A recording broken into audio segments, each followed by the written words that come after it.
وقتی میخوای کلون ببری باید قبلش بلد کلون باختن باشی. بلد که باشی دیگه دست واسه پشت دستم رو نمی‌کنی. باختن به ورق تو دست میارزه به دمت گرم ورقای پشت دست. لامصب دمت گرم زیاد توهمش از شیشه هم بیشتره. ببینم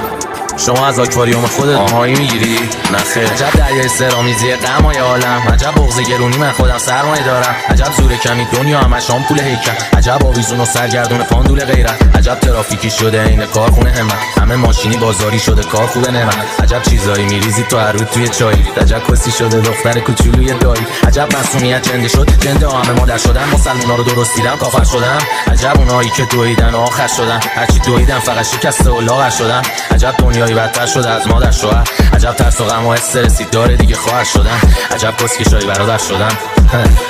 عجب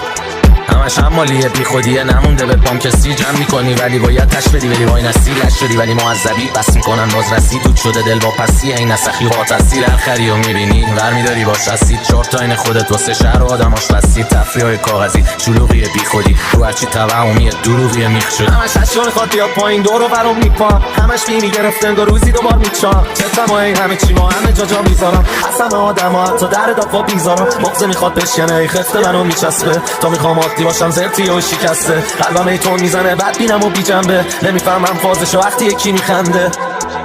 اختصاصیات پروفون پلیس ریمیکس بای افی. من بالا دارم چون کسی منو نفهمیدین همه چشم بود ولی کسی منو ندید من نمادگی ملت رو بین اطاعتم وقتی مرگ میشه جریمه انضباط بالا دارت فرصتی واسه نصیحت نیما که